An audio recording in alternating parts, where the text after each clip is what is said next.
video, we are going to take a look at what happens in Command once a property closes, and we need to get everything uploaded into Command and submitted to the Market Center so that the agents, it can be processed and then the agents can be paid.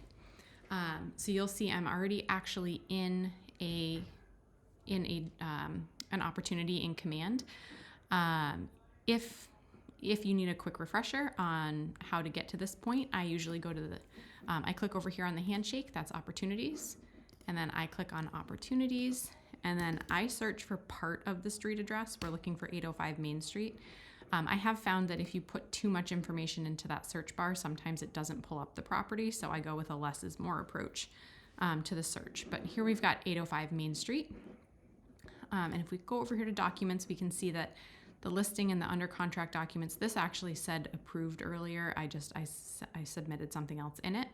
So that's why it says resubmitted. But you can see that those have already been looked at by the Market Center. And now that this property closed, we have to submit the closed documents.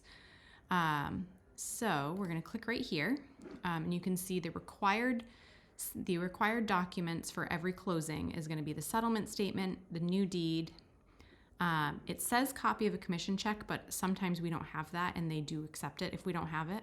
And then we also need to get a closed MLS sheet in order to submit it and have it be processed.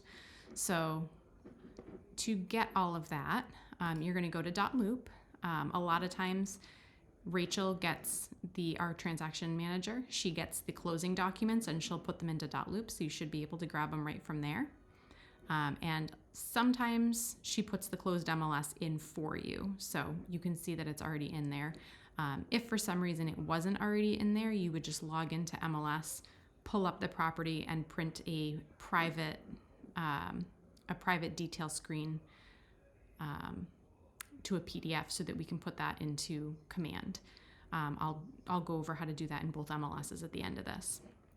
So here we can see new deed, so we're going to need that. This is the deed that transfers the property either to or from our client, depending on whether or not we were representing the buyer or the seller. This right here is the ALTA, so that is actually the closing document. Most often you're going to see that named ALTA, but you might see just closing doc, you might see HUD, you might see closing statement. Any of those things all mean the same thing. So that's the closing documents. And then CC right here stands for commission check. So we're going to download that one.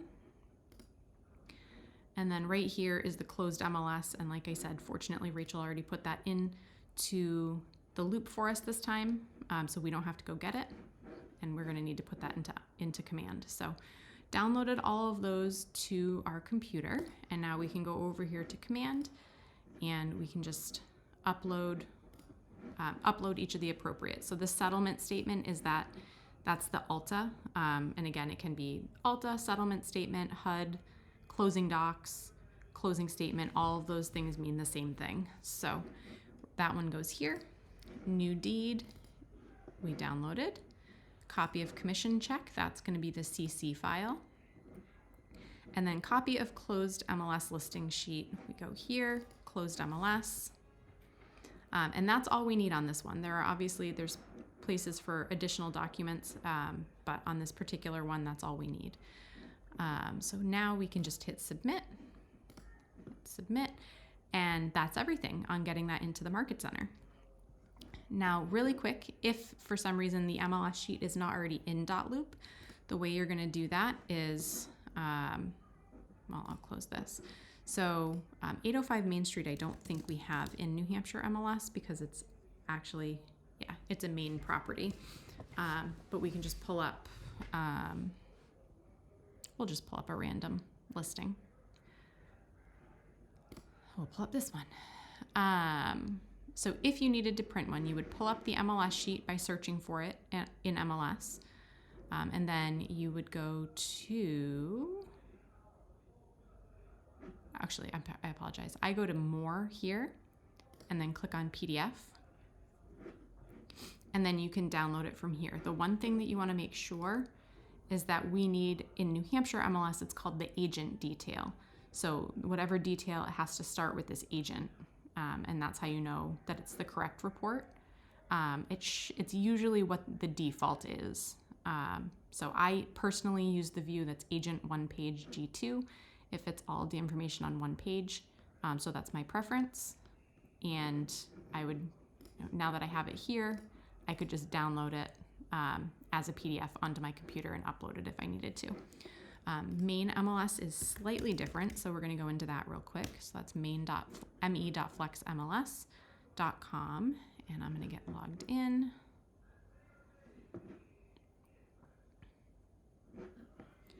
And then this is actually, it's a main property, so this is where that 805 Main Street actually was. So we're going to pull that up real quick. I always use the search bar at top to search in both MLSs. For me, it's quicker. But you can search however you prefer. And then once you're in a main MLS listing, you click on this button right here, which is print. And then this is where it gets tricky because it defaults to public right here. And what they need is actually the private view. So you're going to switch that to private. It gives you this, are you sure? And you can just ignore that. And then down here at the bottom, you can just hit PDF. And you can see that it went straight to my downloads. I'll just pull that up real quick. So these reports are the ones that we just came down from NARIN, and then this one called Listings is the one that we just downloaded from main MLS. And you can see, so the big difference and the reason we need this one is because it has this listing information at the bottom where we put in specifically what is being paid for buyer agency and transaction brokerage. And that's the same thing in the New Hampshire MLS. This agent view contains that information about buyer agency percentage, and the customer view does not. So that's why it specifically has to be those views. If you have any questions about submitting closing docs in Command, just let me know.